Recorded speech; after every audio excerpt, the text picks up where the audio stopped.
Anw me kana jɛ nin kuma in na Mali kɔnɔ ani Mali kɔ kan an ka foli bɛ aw bɛɛ lajɛlen ye k'aw fo ka waleɲuman dɔn jamukan in kanu na Serifula Jabaraso kan ni o ye sariya bulon ye dɔgɔkun ne ni aw an ka se ka sigi ka ɲɔgɔn kibaruya ka se ka ɲɔgɔn bilasira sariya a baara kɛcogo la min ye jamana forobacɛ ye u ka baaraw tɛmɛsiraw an jɔyɔrɔ minnu bɛ a la an ka hakɛ minnu bɛ a la walasa k'o bɛɛ lajɛlen dɔn bi an nana ni hakilina ye hakilina min ni bi a kɛlen don ka bɛɛ lajɛlen jɔrɔ ka bɛɛ lajɛlen hami ni o ye dugukoloko ye dugukoloko bilama hamina ko jɔrɔkɛna ko o la k'an ɲɛsin yɔrɔ jumɛn ma kɛrɛnkɛrɛnnen na an ka togodaw dugukolo a bilama a bɛ cogo jumɛn na yen nɔ an nana ni o hakilina ye bi k'o kɛ thème ye min bɛna walawala an ye an ka yɛrɛmarakafo dɔ ɲɛmaa fɛ ni o ye mairelakaw ye ka se ka anw bilasira o kɔnɔna na donc le thème du jour le rôle des collectivités dans la gestion du foncier rural au Mali o de y'an ka bi hakilina ye mairelakaw jɔyɔrɔ dugukoloko ɲɛnabɔli la an ka togodaw la o de y'an ka bi sigi hakilina ye ka walawala an ka maa welelen fɛ ne ni aw an ka se ka faamuya don a la dugukoloko bi lama kɛlɛ caman bɛ a kɔnɔ mairiw jɔyɔrɔ ye a la ye jumɛn ye dugukolo yɛrɛ bɛ ɲɛnabɔ cogo jumɛn na commission minnu kan ka sigi dugukɔnɔnaw na sani kiriw ka kɛ olu ka se ka statuer o baaraw bɛɛ bolola cogo jumɛn na n'Ala sɔnna sɔni an ka maa welelen ale na o walawala an ye ni o ye monsieur Yakuba Zanfin Doumbouya 3e adjoint au maire de Cagadugu Faraba Kati mara la Cagadugu Faraba o maire ka dangan samanan de do Kati mara la walasa ka se ka anw bilasira bi baara in a kɛcogo la.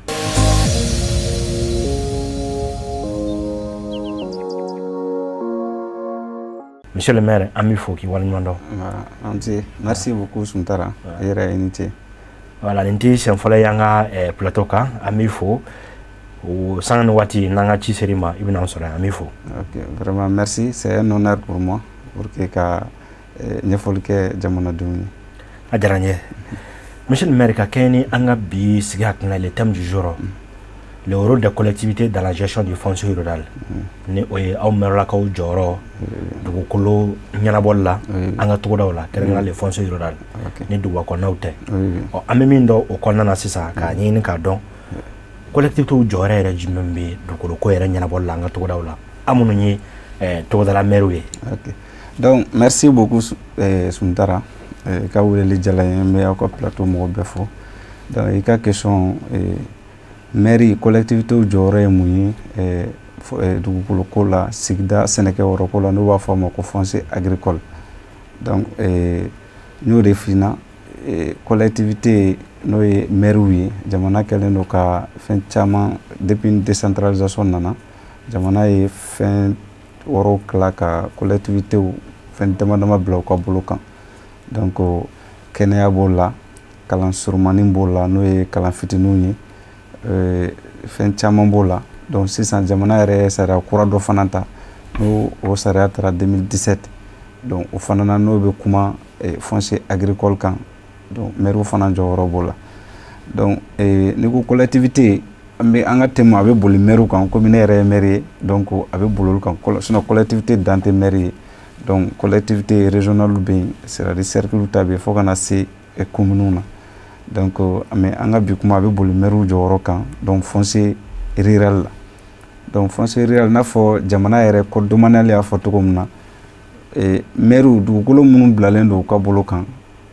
n'o ye jamana yɛrɛ kɛlen don maire collectivité ni domaine privé des collectivités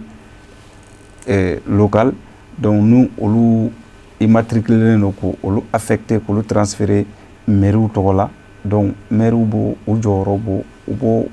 tila dɔw kan k'o di cogo minnu na u jɔyɔrɔ min bɛ foncier dugukolo sɛnɛkɛyɔrɔko kan commune kɔnɔ sariya kura min ta la n ye min f'i ɲɛna sisan la loi numéro 1701 du 11 avril 2017 o sariya kura in a bɛ jɔyɔrɔ min di mairiw ma fɔlɔfɔlɔ ye papier dɔ bɛ di dugukoloko kan n'u b'a fɔ ko détention collective des fonciers rural donc dugutigilakaw ani chef de famille olu kan k'o papier in constater ka sɔrɔ k'o papier di formel dɔ de bɛ dilan o la o formel mairiw b'o formel dilan o formel o bɛ mairiw bolo donc ani mairiw fana o papier in maire kan k'o papier légaliser mairiw fana jɔyɔrɔ filanan ye min ye filanan ye la délivrance de l'attestation de possession foncière des terres agricoles o attestation in maire fana b'o délivrer c'est-à-dire mɔgɔ minnu bɛ ni mɔgɔ minnu y'a laɲini maire b'o délivrer olu la o attestation maire jɔyɔrɔ filanan ye mun ye o ye la légalisation aussi de l'attestation de détention foncière o fana o b'o légaliser donc maire jɔyɔrɔ fana bɛ commission dɔ bɛ sigi commission dɔ sariya kɛlen don ka Mali ye décret dɔ ta a ma mɛn o décret in bɛ kuma commission minnu ka kan ka sigi communes na minnu ka kan ka sigi cercles la commission minnu olu ka baara ɲɛsinnen don dugukolo rural c'est-à-dire an ka togodaw dugukolo ka kan ka di cogo minnu na o baaraw ka kan ka cogo minnu na ni commission baara ɲɛsinnen don o ma maire y'o membre ye maire b'o kɔnɔ sous-préfet o y'a président ye donc commune fana na conseil communaux minnu bɛ yen o mɔgɔ saba de ka kan ka choisir conseil communal fɛ k'o bila commission in kɔnɔ donc maire fana jɔyɔrɔ b'o la parce que olu ka baara ɲɛsinnen don u ka baara ɲɛsinnen don kuma fɛn fɛn ka kan ka kɛ togoda la dugukolo kan sɛnɛkɛ wɔrɔw ani baganmara wɔrɔw ani hali mɔnikɛ wɔrɔw donc o commission in de ka kan ka baara k'o kan i ka kan k'o papier sɔrɔ cogo min na olu b'o bɛɛ statut o bɛɛ de kan u bɛ tila ka inventaire kɛ c'est-à-dire inventaire kɛ c'est-à-dire sigida yɛrɛ dugukolo ka kan ka sɔrɔ laada la cogo minnu na an ka laada kumalen don dugukolo sɔrɔ cogo kan cogo min na u bɛ inventaire k'o kan k'o constater k'o kɛ document ye k'o bila o fana bɛ participer o commission bɛ participer c'est-à-dire pour que ka cadastre ka se ka dilan commune kɔnɔ ka bila commune kɔnɔ donc o commission nafa ka bon kosɛbɛ o commission baara kɛlaba ye maire ye a n'a ka conseil donc préfet b'a présider i ɲɛ bɛ service da in fɛn fɛn na n'olu ka kan ka baara kɛ burusi kɔnɔ i n'a fɔ togoda la olu bɛɛ ka baara b'a commission kɔnɔ agriculture agent agriculture ani association minnu bɛ sɛnɛkɛ tɔnw na olu ka représentant b'a kɔnɔ baganmaralaw ka tɔn b'a kɔnɔ APCAM ka tɔn b'a sɛnɛ association fɛn fɛn min da bɛ don sɛnɛkɛko la o bɛɛ ka représentant bɛ commission in kɔnɔ donc baganmaralaw ka commission o représentant fana b'a kɔnɔ parce que n'i ye sɛnɛkɛ wɔrɔ ko kuma fɔ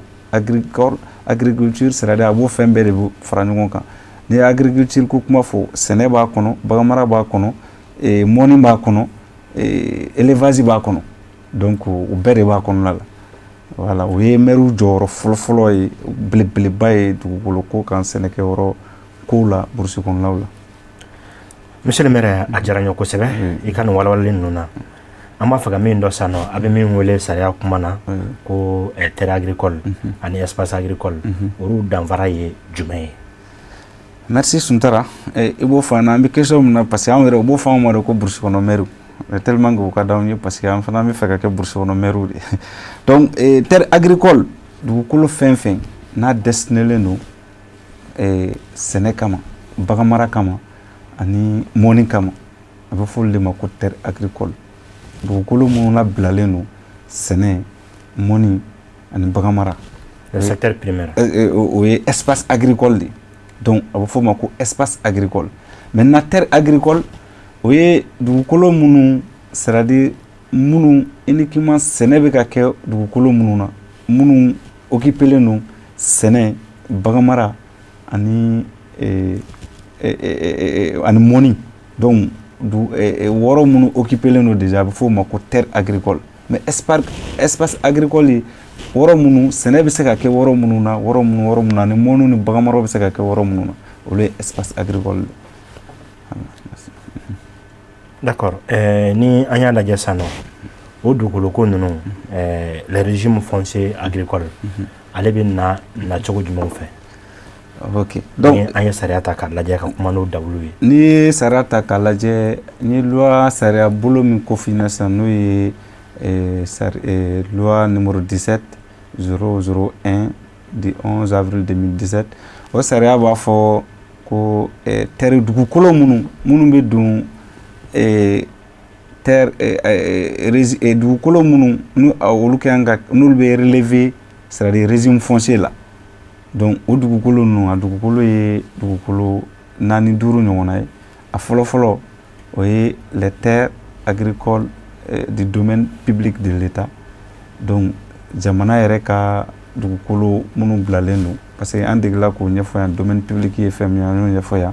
donc ani les terres agricoles du domaine privé des collectivités ni an ka bi kuma yɛrɛ b'o kan sabanan ye les domaines les terres agricoles du domaine de la communauté villageoise donc o ye dugukolo minnu yɛrɛ bɛ dugu ni a sigidaw rural dugukolo min b'o olu ka bolo kan ani les terres agricoles des particuliers donc maintenant an bɛ kuma an bɛ précision di u kan kelen kelen terre agricole m'a daminɛ terre agricole des particuliers la o ye dugukolo minnu ye mɔgɔw yɛrɛ déjà an ye papier minnu kofɔ sisan ni e taara e bɛ fɛ ka sɛnɛkɛ yɔrɔ dɔ ɲini burusi kɔnɔ i b'a demander dugutigilakaw fɛ bon ne ye Suntara ye n bɛ fɛ ka sɛnɛ kɛ aw ka dugu la donc pour que i ka se ka garantie pour que i ka yɔrɔ sécuriser i b'a fɔ u ɲɛna bon e mago bɛ u ka détention papier dɔ d'i ma min b'a jira k'a fɔ ko dugu jɛnna ka d'i ma n y'o de f'i ɲɛna a bɛ fɔ o ma o document in olu b'a constater n'o ye une attestation de détention de terre agricole donc o dugutigilakaw ninnu b'o constater dugutigi fana t'o papier d'i ma ten dugutigi bɛ conseil de famille de kɛ c'est-à-dire conseil de famille ti dɔ wɛrɛ ye dugu bɛ composer ni kabilaw de ye donc a bɛ kabilaw fara ɲɔgɔn kan k'a fɔ nin yɔrɔ in filɛ est ce que aw jɛnna n'a ye an ka nin yɔrɔ di karisa ma donc n'olu jɛnna n'o ye o papier d'i ma donc o papier in donc ni e y'o papier sɔrɔ sisan particulier donc e ta bɛ k'i ka yɔrɔ ye donc i bɛ taa mairie b'o légaliser dugutigilakaw y'a d'i ma papier ɲɛnama b'i bolo i bɛ sɛnɛ k'a kan i ka dugukolo sécurisé len don donc a bɛ fɔ o de ma ko détention o ye terre particulier les terres min bɛ don régime foncier kɔnɔna la des particuliers donc o ye mɔgɔ kelen kelenw ta ye communauté villageoise ta ye jumɛn ye o détention kelen in ye papier min ko f'i ye kabila bɛ se ka na fɔ dugu la bon nin ye an ka kabila ka du sɛnɛkɛ yɔrɔ de ye an bɛ fɛ dugutigi aw ka constater k'a fɔ ko nin y'anw ka kabila ta ye document ka k'a la a bɛ di an ka kabila ma da a bɛ fɔ o ma ko détention collective des villageois donc maintenant o fana o papier bɛ délivrer la a bɛ fɔ o ma pour les communautés villageoises donc ani yɔrɔ minnu bilalen don dugu yɛrɛ ka bolo kan donc filanan ye collectivité territoriale ta ye donc collectivité territoriale ta ye c'est-à-dire jamana yɛrɛ ou bien a ye yɔrɔ min san particulier dɔ bɛ se ka dɔ san particulier bolo jamana yɛrɛ bɛ titre yɔrɔ dɔ immatriculé ka titre foncier k'a la ka transférer collectivité tɔgɔ la n'o ye mairie ye k'a fɔ ko nin yɔrɔ bɛ bila mairie ka bolo kan donc olu fana bɛ don régime foncier rural kɔnɔna la donc a laban n'o ye état ta ye donc o ye état yɛrɛ an ye domaine public ɲɛfɔ mɔgɔw ye yan yɔrɔ in na état yɛrɛ ka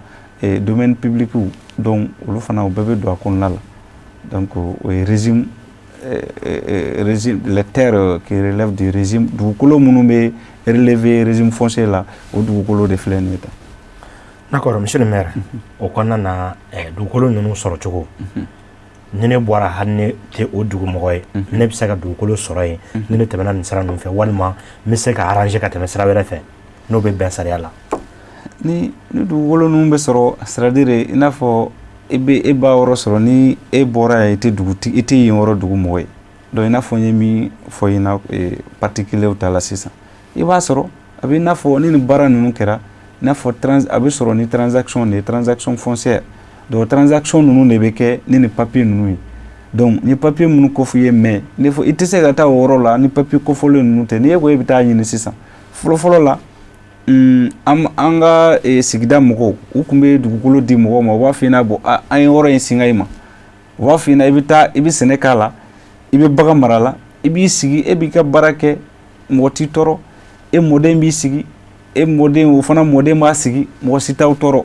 donc an ka dugu caman sigira o kan de kan fɔlɔ mais bi an bɛ yɔrɔ min na sisan o b'a la ka tunu parce que hali fɔlɔ la n'olu tun ye yɔrɔ d'i ma k'a singa i ma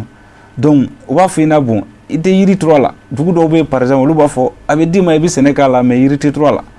donc parce que fɔlɔ la ni yiri turula la o ye i bɛ ka commencer sisan ka yɔrɔ yɛrɛ tigiya ta bamanan na ou bien sigida wɛrɛw ka laada la donc maintenant u b'a f'i ɲɛna yiri tɛ turu a la mais i bɛ sɛnɛ kɛ k'i balo n'i dahirimɛw ɲini a la donc anw bɛ to o cogo la parce que adamadenya sinsinnen don adamadenya ye kumakan ye donc ni ne fa ye yɔrɔ di e ma donc a maloya bɛ ne la k'a fɔ ko ne nana yɔrɔ minɛ e la a maloya bɛ ne mɔden na k'a fɔ ko ale mɔkɛ tun ye nin yɔrɔ di karisa ma a ka sɛnɛ kɛ ka tila ka na ko bi kun nana yɔrɔ minɛ bi o maloya tɛ yen donc ni fa ye wɔrɔ di dɔrɔn il suffit hali fa yɛrɛ ɲɛna den dɔ bɛ se ka na ko bɔ k'a ma jɛn n'a ye donc c'est pour cette raison jamana ye ni sariya kura ta sariya ye nafa barika ka bon kosɛbɛ ni wɔrɔ dir'i ma i b'a exiger k'a fɔ a fɔra ko papier minnu kan ka di i b'o papier ninnu ɲini donc u bɛ se k'a fɔ an bɛ hectare 5 d'i ma donc hectare 5 ye faut que u ka constater k'a fɔ n y'a di a fana ka légaliser mairie la formulaire min bɛ di o formulaire mairie t'a dilan a bɛ bɔ jamana domaine wɔrɔ de la mais a bɛ bila mairie ka bolo kan donc ni a dira mairie ma à travers la mairie bɛ tila ka copie bila de k'a ci ka taa service de domaine na pour que olu k'a conserver k'a bila Mali yɛrɛ dugukolo papier bɛ mara yɔrɔ min na donc o kɔrɔ ye Mali jamana b'a ko la donc wɔrɔ dir'e ma donc c'est pour cette raison ni an bɛ accéder a la i bɛ taa o sira de kan transaction foncière i n'a fɔ tɔw bɛ cogo min na o ye particulier ta bɛ sɔrɔ o cogo la ni domaine collectivité de ta don ni a wɔrɔ bɛ collectivité de tɔgɔ la et que a transférer olu tɔgɔ la donc collectivité fana i bɛ taa i n'a fɔ transaction tɔw bɛ kɛ cogo min na avec les collectivités i bɛ taa o b'a dilan k'a d'i ma soit i b'a feere i bɛ taa san notaire fɛ yen soit i bɛ voilà o bɛ papier délivrer la i kan ka min bɛ se k'i ka yɔrɔ sécuriser o fana dugukolo minnu bɛ jamana yɛrɛ ta kan donc jamana fana bɛ transaction kɛ cogo min na i n'a fɔ code domanial foncier y'a fɔ cogo min na donc olu fana o dugukolo bɛ sɔrɔ o sira de la donc monsieur le maire nin diyara n ye mais ni i da magara dugukolo ko la bi an ka togodaw la non seulement que duguba kɔnɔnaw na mais togodaw la i bɛna ye k'a fɔ gɛlɛya caman b'a la fɔ kɛlɛw bɛna bɔ a kɔnɔna na o kɛlɛ ninnu na e bɛ ka caman fɔ an ye sɛgɛsɛgɛliw kɛ ni jamukan kelen ka kan ka radio la an ye kibaruyaw sɔrɔ k'a fɔ ninnu caman bɛ yen papier kɔnɔ kumaw de don dɔw yɛrɛ b'a fɔ an tɛ papier kɔnɔ kuma dɔn donc an b'a kɛ tan ni kɛlɛ bɔra dugukolo ko la o siraw kan papier foyi t'a la nin cogo ninnu na aw collectivité o bɛ ɲɛnabɔ ye cogo jumɛn na yanni justice da ka don a la est-ce que fɔ ka bɛn bɛ aw ni dugulamɔgɔw ni ɲɔgɔn cɛ la directement walima minnu bɛna lajɛ sisan nɔ n'a ɲɔgɔnna kɛra u b'u tile min walasa k'u kungo fɔ. ok merci Suntara n'o de f'i ɲɛna dugukolo ko Mali dugukolo ko mankan ka ca mankan caman b'a la kuma ɲɛbilaw la an y'a fɔ fɔlɔ mɔgɔ caman sen bɛ o kɛlɛ la hali an mɛrilakaw tɛgɛ ɲɛsinnen don an ma dugukolo ko la donc dugukolo ko n ye commission min ko f'i ɲɛna sisan n'i ye mankan ye dugukolo ko la ne ka kuma dɔ la an degela k'a fɔ yan nɔ k'a fɔ Mali sariya minnu talen don Mali dugukolo ko la an bɛ yɔrɔ min na ko bi a sariyaw ka ɲi trop kosɛbɛ kosɛbɛ mais a tɛ appliquer de donc mɔgɔ si tɛ sariya in ta k'i b'a waleya n bɔra ka loi min ko f'i ɲɛna sisan i bɛ taa togoda mairies la alors que loi in kan ka taa ta ka taa togoda mairies de la i bɛ taa mairies la n'i ye ko togodala mairies ta commune rurale ta 100 o 100 i bɛ taa sɔrɔ loi bɛ yɔrɔ min na a tɛ tɛmɛ 1 na u t'a dɔn yɛrɛ donc i n'a fɔ a kiiri bɛ tigɛ cogo di donc baara bɛ gɛlɛya kiiri kan ka se juge ma sinon sariya kɛlen don k'a fɔ dugukolo sɛnɛkɛyɔrɔ nɔfɛ dugukolo ko la a kuma fosi man kan ka se tribunal la fɔlɔ tant que n ye commission min ko f'i ɲɛna n'o commission ninnu ma statuer ka kiiri jalatigɛ fɔlɔ o commission i bɛ taa o commission de saisir fɔlɔ o commission n ye commission min f'i ɲɛna n'a fɔlɔ n'a ɲɛmɔgɔ fɔlɔ ye n'an bɛ togoda communew na a ɲɛmɔgɔ ye commandant ye commandant n'u b'a fɔ a ma ko sous-préfet maire y'a membre ye conseil communal mɔgɔ 3 o bɛ don a kɔnɔ kɛnɛyaso mɔgɔ bɛ don a kɔnɔ aw ka sigida n'u b'a fɔ o ma ko animateur minnu bɛ sɛnɛ kama olu ka mɔgɔ bɛ don a kɔnɔ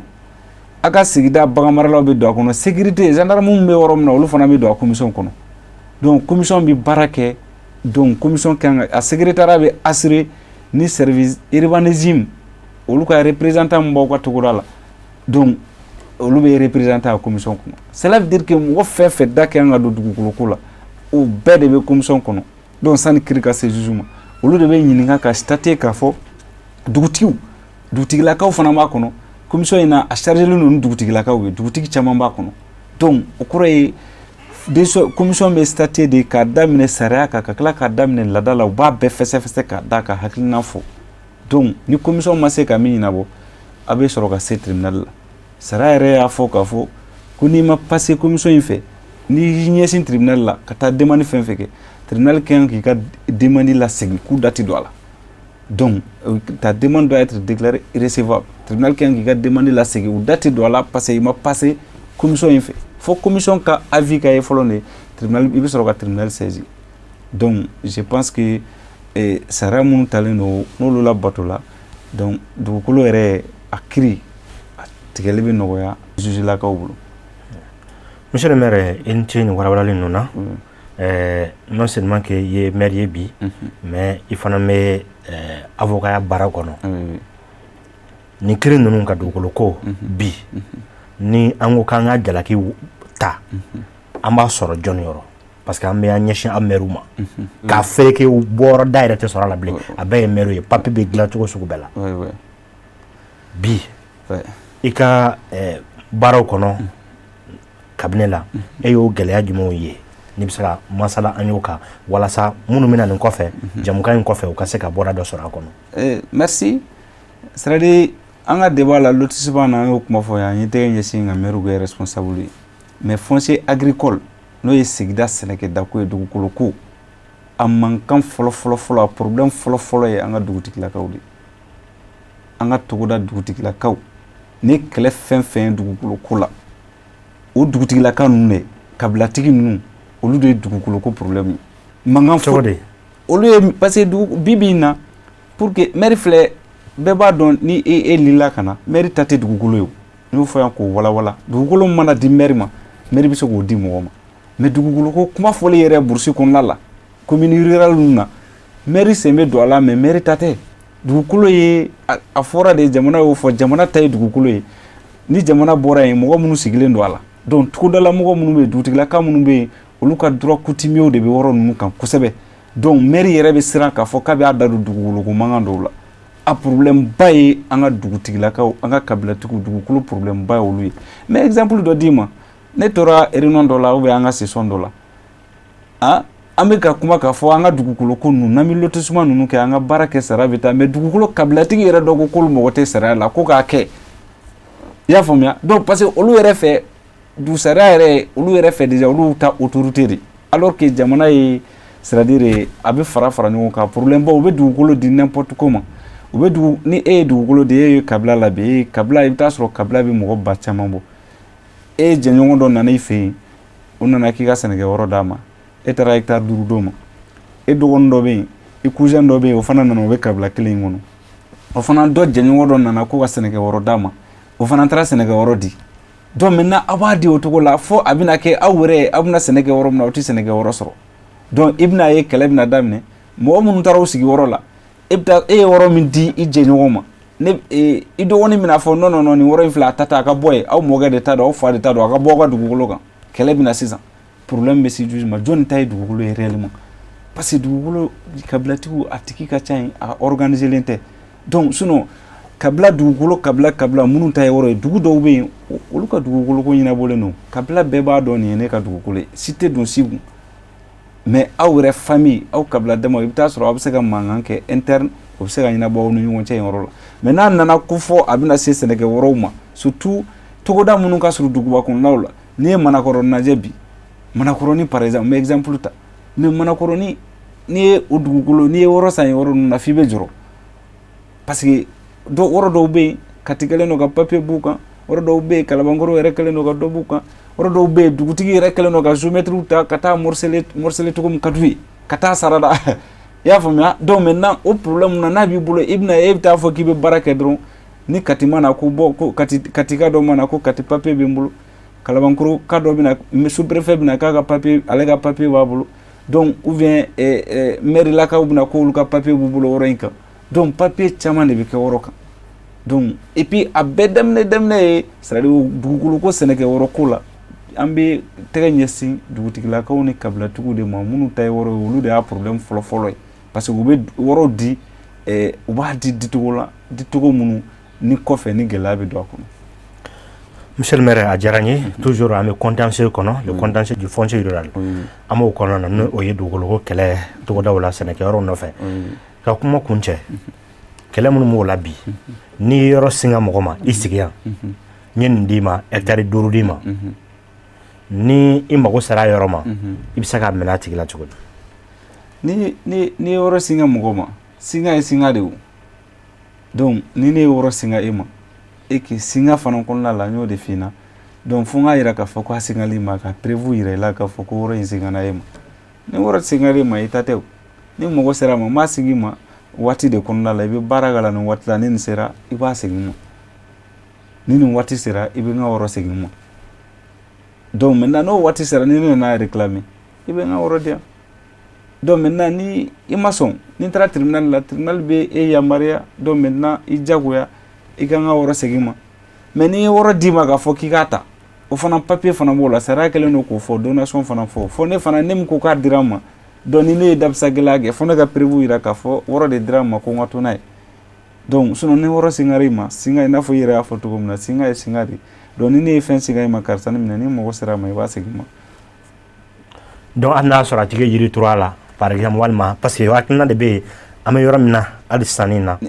an ka togodaw la o gɛlɛyaba de bɛ yen ko n'i y'a yɔrɔ d'i ma n'i ye yiri turu a la par exemple u b'a fɔ ko i b'a sɔrɔ k'a tɛ se ka minɛ est ce que o kuma ninnu y'an ka laadala kuma ma walima sariya yɛrɛ b'o fana n'i ye yɔrɔ singa n'a tigi ye yiri turu a la dugu dɔw la o sigiyɔrɔ la courage ba de tɛ an ka kiiritigɛlaw la ka wuli ka sɛgɛsɛgɛliw kɛ n'i taara don ne bɛ dugu dɔw dɔn olu ka laada ye fɔlɔ singa yɛrɛ fɔlɔfɔlɔ ye min ye n'a tigi ma yiri ni yɔrɔ singara i ma ni ne ye yɔrɔ singa i ma donc condition fɔlɔfɔlɔ de ye i kana yiri turu a la ni ye yiri turu a la fo yiri kɔrɔbayara yiri den na cela veut dire que ni ne nana jɔ donc yiri turula yɔrɔ la a ma singa i ma parce que yiri turula a la donc waati min na depuis e bɛ yiri turu a la donc ne bɛna fɔ n y'a yɔrɔ singa i ma yiri in bɔ a kari kana yiri turu a la ou bien yiri tigɛ donc parce que n y'a singa i ma mais ni yiri kɔrɔbayara donc cela veut dire que e yɛrɛ sɔnna a ma k'a fɔ k'i ye yɔrɔ di ne ma donc o ye dugu dɔw ka laada ye mais dugu dɔw ka laada to yen olu bɛ yɔrɔ singa i ma dɔrɔn ni yɔrɔ min ka di ye i bɛ yiri turu a la fɛn min ka di ye parce que singa yɛrɛ fɔlɔfɔlɔ la i n'a fɔ n y'a f'i ɲɛna cogo min na singa yɛrɛ bɛɛ ten nka fo n t'a fɔ ko yɔrɔ ta mais singa bɛ i n'a fɔ a dir'i ma e bɛ sigi san 200 o b'a sɔrɔ i bɛ yɔrɔ dɔ la c'est à dire san 300 ninnu e fa ye baara kɛ e fa o ye baara kɛ e mɔkɛ ye baara kɛ e tulomasama ye baara kɛ yɔrɔ in na yɔrɔ nana se ma sisan o bɛɛ ye baara kɛ plus de 200 ans donc maintenant ni mɔgɔ nana k'a ye yɔrɔ singa a bɛ bonya i ma i y'a faamuya maintenant parce que papier t'u la donc caman tun bɛ di k'i k'a ta maintenant ni juge ye courage ta k'a lajɛ ka taa constater ni dugu laada la donc singa ni yɔrɔ singara i ma u b'a fɔ k'i kana yiri turu a la donc parce que dugu bɛɛ n'a laada don i b'o prévu sɔrɔ o b'i éclairer pour que i bɛna décision min ta o b'i éclairer pour que i bɛna décision min ta sinon singa o ye singa de donc ni yɔrɔ singara i ma i b'a segin donc n'a prévu bɛɛ établi la. D'accord. Monsieur le maire a diyara n ye an ka waati kɔni bilama banna ka jɛmukan kuncɛ sisan nin kɛlɛ ninnu bɛɛ lajɛlen ka se ka dafaga k'an ka jamana in basigi e bɛ se ka hakilina jumɛn di an lajɛbagaw ma nin waati jango togodaw la. Vraiment merci ne bɛ se ka hakilina min di o ye dugukolo ko kan jamana ye sariya minnu ta jusqu'à présent jamana k'a lajɛ ka togodaw la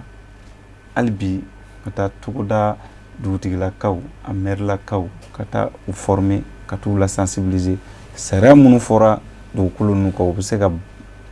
kalan sariya minnu bɛ se ka appliquer cogo min na parce que ne yɛrɛ b'a dɔn ne dalen b'a la k'a fɔ ni sariya ninnu appliquer la problème bɛ nɔgɔya dugukolo ko la mais o fana na dɔ caman bɛ jamanadenw na o dugutigilakaw ni mairelakaw la mais belebele bɛ sariya jamana yɛrɛ la parce que n bɛ ka loi min kɔfɛ i ɲɛna sisan o loi in imprimer min kan ka bɔ a fɔra ko décret d'application dɔ kan ka bɔ la k'o imprimer type k'o dilan jusqu'à présent o imprimer ne ma da la ni jamana kɛlen don k'o imprimer type in yɛrɛ dilan fɔlɔ donc o bɛ loi ta fɛn minnu kan ka accompagner jamana bɛ ɲinɛ loi kɔ donc a tɛ olu yɛrɛ tɛ baara lase a kan ka s'a dan na cogo min na donc n b'a ɲini jamana fɛ u ka o baara lase a dan na o baara ninnu ka lasegin ka taa togodaw ni mairies la k'u former donc pour que u bɛ se ka nin fɛn ninnu appliquer togoda sɛnɛkɛyɔrɔw kan cogo minnu na ni loi ninnu appliquer la je pense que gɛlɛyaba fɛn fɛn b'a la a bɛ nɔgɔya parce que ni loi bɛ fɛn na kaban hali kiiri tigɛli a bɛ nɔgɔya juge bolo e yɛrɛ b'a dɔn k'a fɔ nin papier filɛ nin ye papier filɛ o ye kiiri nɔgɔyalen ye kiiri tigɛ nɔgɔyalen ye juge bolo donc n bɛ o laɲini de kɛ jamana k'a fara mairelakaw kan togodalamɔgɔw minnu ye kabilatigiw ni dugutigiw k'a lajɛ k'a fɔ dugukolo tɛ di ten i n'a fɔ fɔlɔfɔlɔ la an tun b'a di cogo minnu na donc dicogo de bɛ dugukolo la n'i bɛ dugukolo di i bɛ gɛrɛ mɔgɔ minnu b'a ɲɛdɔn donc État ka mɔgɔ représentant caman bɛ duguw la caman bɛ communes na sisan mairelakaw fana bɛ yen a bɛ ɲɔgɔn associer n'i bɛ fɛ ka dugukolo di mɔgɔ ma donc a k'a di c'est à dire jamana ye dicogo minnu fɔ donc n'o kɛra kɛlɛ fɛn fɛn bɛ bɔ kɔfɛ a kɛlɛ bɛ nɔgɔya donc baara bɛ nɔgɔya kɔlɔlɔ caman tɛ y'a la. A diyara n ye monsieur le maire an bɛ fo k'i waleɲuman dɔn. ok merci beaucoup n b'aw yɛrɛ fo. merci ni ne kun ye aw garisɛgɛ ye bi sariya bulon kɔnɔ an n'an ka maa welelen monsieur Yakuba Zanfin Doumbia 3e adjoint au maire de la commune rurale de Tchagadougou Faraba dans le cercle de Kati an n'ale kun bɛ ɲɔgɔn fɛ walasa ka se ka hakilina in a walawala bi ni o ye mairelakaw jɔyɔrɔ dugukoloko ɲɛnabɔli la an ka togodaw la. A fɔra cogo min na bi Mali kɔnɔ n'i ye dugu dɔw ye i b'a sɔrɔ furu tiɲɛna dugu dɔw ni ɲɔgɔn cɛ bi balimaya tiɲɛna dugu dɔw ni ɲɔgɔn cɛ k'a sababu kɛ dugukoloko ye. O dugukoloko o bɛ se ka ɲɛnabɔ sira o sira fɛ k'a kɛ ni sariya ye a ka kan anw yɔrɔ n'an ye jamukan da ko sariya bulon an ka se ka walawalali kɛ o la minnu bɛna ni jamukan in lajɛ hakili la dugukolo dicogo